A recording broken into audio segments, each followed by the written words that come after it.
मत्ती रचित सुसमाचार अध्याय 14। यूहन्ना बपतिस्मा देने वाले की हत्या। उस समय चौथाई देश के राजा हेरोदेस ने यीशु की चर्चा सुनी और अपने सेवकों से कहा, यह यूहन्ना बपतिस्मा देने वाला है।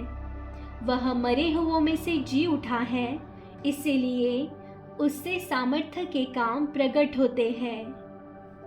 क्योंकि हेरोदेस ने अपने भाई फिलिपुस की पत्नी हेरोदियास के कारण यूहन्ना को पकड़कर बांधा और जेल खाने में डाल दिया था, क्योंकि यूहन्ना ने उससे कहा था, इसको रखना तेरे लिए उचित नहीं है।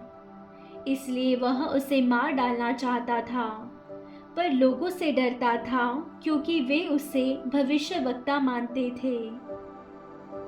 पर जब हेरोदेस का जन्मदिन आया, तो हेरोदियास की बेटी ने उत्सव में नाच दिखाकर हेरोदेस को खुश किया।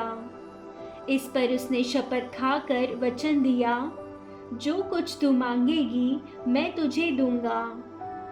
वह अपनी माता के उस्काने से बोली, यूहन्ना बपतिस्मा देने वाले का सिर थाल में यही मुझे मंगवा दे। राजा दुखी हुआ, पर अपनी शपथ के और साथ बैठने वालों के कारण आज्ञा दी कि दे दिया जाए। और उसने जेल खाने में लोगों को भेजकर यूहन्ना का सिर कटवा दिया और उसका सिर थाल में लाया गया और लड़की को दिया गया, जिसे वह अपनी माँ के पास ले गई। तब यूहन्ना के चेले आए और उसके शव को ले जाकर गाड़ दिया और जाकर यीशु को समाचार दिया। 5,000 पुरुषों को खिलाना। जब यीशु ने यह सुना, तो वह नाव पर चढ़कर वहां से किसी सुनसान जगह को एकांत में चला गया। लोग यह सुनकर नगर नगर से पैदल ही उसके पीछे हो लिए। उसने निकलकर एक बड़ी भीड़ देखी और उन पर तरस खाया और उनके बीमारों को चंगा किया। जब सांझ हुई, तो उसके चेलों ने उसके पास आकर कहा, यह सुनसान जगह है और देर हो रही है। लोगों को विदा किया जाए कि वे बस्तियों में जाकर अपने लिए भोजन मोल ले। पर यीशु ने उनसे कहा, उनका जाना आवश्यक नहीं, तुम ही इन्हें खाने को दो। उन्होंने उससे कहा, यहाँ हमारे पास 5 रोटी और 2 मछलियों को छोड़ और कुछ नहीं है। उसने कहा, उनको यहाँ मेरे पास ले आओ।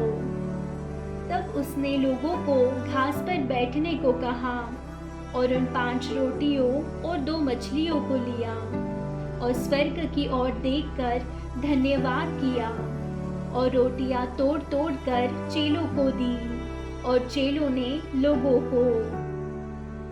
जब सब खाकर तृप्त हो गए, तो चेलों ने बचे हुए टुकड़ों से भरी हुई 12 टोकरियां उठाई और खाने वाले स्त्रियों और बालकों को छोड़कर 5,000 पुरुषों के लगभग थे। यीशु का पानी पर चलना। तब उसने तुरंत अपने चेलों को नाव पर चढ़ने के लिए विवश किया कि वे उससे पहले पार चले जाएं, जब तक वह लोगों को विदा करे। वह लोगों को विदा करके प्रार्थना करने को अलग पहाड़ पर चला गया और सांझ को वह वहां अकेला था। उस समय नाव झील के बीच लहरों से डगमगा रही थी, क्योंकि हवा सामने की थी।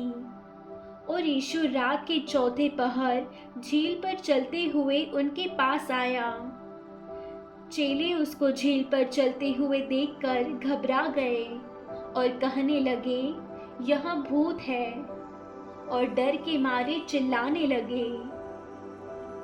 तब यीशु ने तुरंत उनसे बातें की और कहा, ढाढ़स बांधो, मैं हूँ, डरो मत। पतरस ने उसको उत्तर दिया, हे प्रभु, यदि तू ही है तो मुझे अपने पास पानी पर चलकर आने की आज्ञा दे। उसने कहा, आ। तब पतरस नाव पर से उतरकर यीशु के पास जाने को पानी पर चलने लगा, पर हवा को देखकर डर गया और जब डूबने लगा तो चिल्लाकर कहा, हे प्रभु, मुझे बचा। यीशु ने तुरंत हाथ बढ़ाकर उसे थाम लिया और उससे कहा, हे अल्पविश्वासी, तूने क्यों संदेह किया? जब वे नाव पर चढ़ गए तो हवा थम गई। इस पर उन्होंने जो नाव पर थे उसे दंडवत करके कहा, सचमुच तू परमेश्वर का पुत्र है।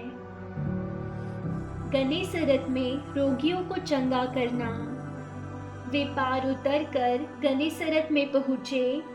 वहाँ के लोगों ने उसे पहचान लिया और आसपास के सारे देश में समाचार भेजा और सब बीमारों को उसके पास लाए और उससे विनती करने लगे कि वह उन्हें अपने वस्त्र के आंचल ही को छूने दे, और जितनों ने उसे छुआ वे चंगे हो गए।